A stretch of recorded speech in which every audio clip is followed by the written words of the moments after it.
A paz seja convosco, meus irmãos. Aqui é o seu amigo Pastor Cleverton com mais uma palavra de fé. Querido, eu gostaria de agradecer a todos vocês que são inscritos em nosso canal.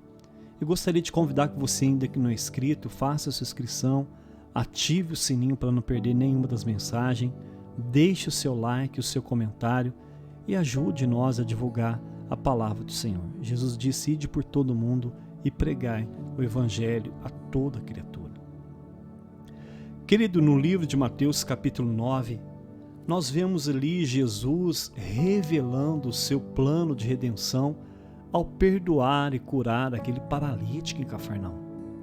Mas hoje nós veremos mais uma da face de nossa redenção. Jesus veio ao mundo para salvar os pecadores. O tema de hoje é Ele veio salvar pecadores. O texto é o livro de Mateus capítulo 9, do versículo 9 ao 13. Irmãos, o Evangelho é as boas novas da redenção. Nele encontramos o nosso eterno Salvador, que nos amou de tal maneira que assumiu toda a culpa de nossos pecados ali na cruz.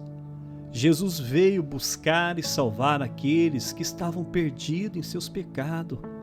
O Evangelho de Cristo é um convite à redenção, um convite ao arrependimento sincero, um convite ao perdão.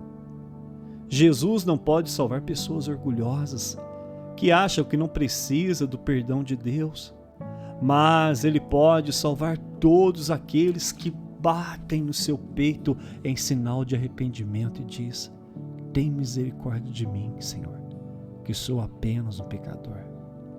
Este é o conteúdo da mensagem de hoje. Mateus 9, versículo 9 diz assim: quando Jesus saiu dali, ele viu um homem chamado Mateus sentado na coletoria. Ele disse: siga-me. Ele se levantou e o seguiu. Após perdoar e curar aquele paralítico em Cafarnaum, Jesus então, movido pelo Espírito Santo, saiu de sua casa e no caminho encontrou um homem chamado Mateus, que era publicano, um cobrador de impostos. Mateus era odiado pelos judeus porque ele era um cobrador de imposto e muitas vezes ele extorquia o povo para tirar vantagem e se enriquecer desonestamente. Jesus chamou Mateus para se tornar um discípulo dele. Talvez você esteja pensando como aqueles judeus. Mas por que Jesus chamou um homem corrupto como Mateus para ser um discípulo dele?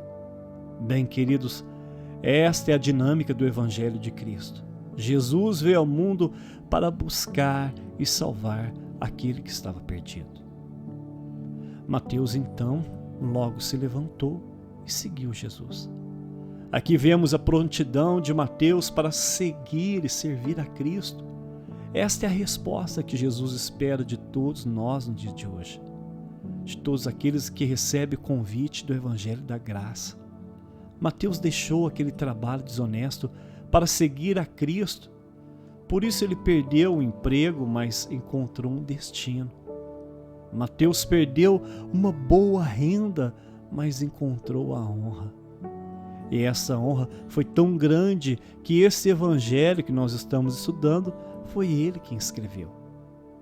Mateus ficou tão surpreso e feliz com a chamada de Cristo que ele organizou um banquete de despedida em sua casa.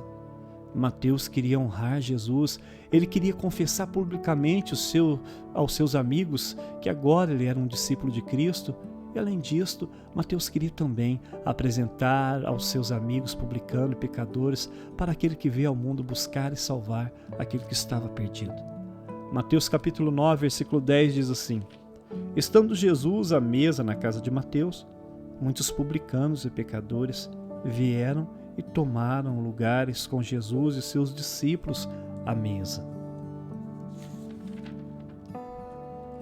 Querido, logo que Jesus estava ali na mesa, naquele banquete, começou então os fariseus a julgar a Jesus e a perseguir Jesus.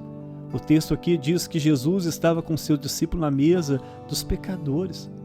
Naqueles dias eles faziam suas refeições reclinados sobre a mesa.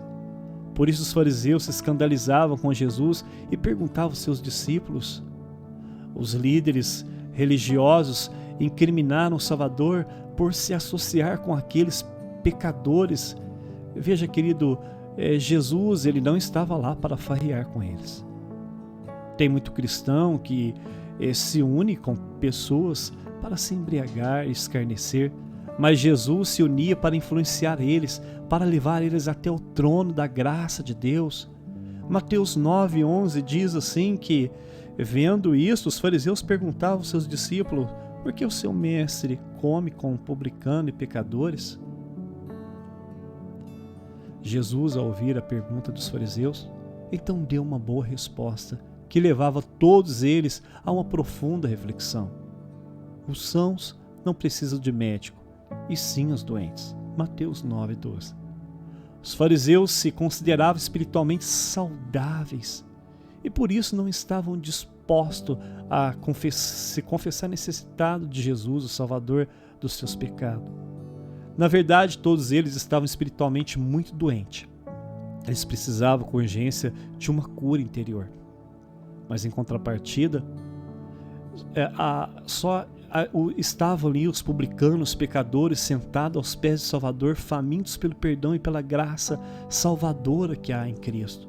Enquanto os fariseus rejeitavam Cristo, em contrapartida os publicanos recebiam Cristo como seu único e suficiente Salvador. Jesus então se despediu dos fariseus, levando eles a uma profunda reflexão. Vão e aprendam o significado daquilo que Deus disse: misericórdia eu quero e não sacrifício. Mateus 9:13. Os fariseus religiosos daqueles dias eram zelosos em seus cultos litúrgicos e nos seus rituais de sacrifício, mas não tinham amor pelas almas em sua volta. O coração deles estavam frios, endurecidos, não havia misericórdia. Aqui aprendemos uma lição muito importante sobre a verdadeira religião. A palavra religião vem do verbo religar do grego. Ou seja, o propósito da religião é nos ligar ou nos levar a Deus, a amar Ele sobre todas as coisas e também a amar o próximo como nós amamos a nós mesmos. Por isso, nós não podemos nos prender nas liturgias, nos rituais da religião, e sim em Deus e nas pessoas. O coração do religioso ritualista é frio, duro, incompassível como o dos fariseus, mas o coração de um cristão verdadeiro é quebrantado, fervoroso e cheio de compaixão. Então, Jesus finaliza o seu discurso com o nosso tema da mensagem de hoje: pois eu não vim chamar justo, mas sim pecadores ao arrependimento. Só para concluir a mensagem de hoje, queridos, Jesus veio ao mundo para fazer a vontade de Deus, para resgatar a humanidade de volta para os braços do Pai. Quando Jesus citou Oséias capítulo 6, versículo 6, dizendo que Deus queria misericórdia e não apenas sacrifício, e depois Jesus finalizou dizendo que ele veio ao mundo salvar os pecadores, Jesus então estava revelando que cumpriu perfeitamente a vontade do Pai, citada pelo profeta Oséias. Lá na cruz, Jesus revelou sua misericórdia para com toda a humanidade através de seu sacrifício em nosso lugar. Jesus disse que não veio chamar justo, porque a Bíblia diz no Salmo 14, versículo 1 ao 3, e também no livro de Romanos capítulo 3, versículo 10 ao 19, que Deus olhou para a terra e não viu nenhum justo sequer. Toda a humanidade, em toda a geração, se corromperam, e por isso todos nós necessitamos de um médico, de um Salvador. E Jesus é o nosso Salvador. Ele é o nosso médico que cura a nossa alma. Mas o que Jesus nos ensinou aqui hoje é que o seu chamado à salvação só é eficaz para aqueles que agem como Mateus e também como aqueles pecadores publicanos, para aqueles que reconhecem que são pecadores e que precisam então de um Salvador. Jesus, querido, não pode salvar e curar os orgulhosos. Ele não pode salvar pessoas que se consideram justas e que não precisam de arrependimento e nem de um Salvador, como aqueles fariseus. Por isso, queridos, sejam imitadores de Mateus e não dos fariseus. Abra agora as portas do seu coração e creiam e confessem o nome daquele que veio ao mundo para salvar pecadores.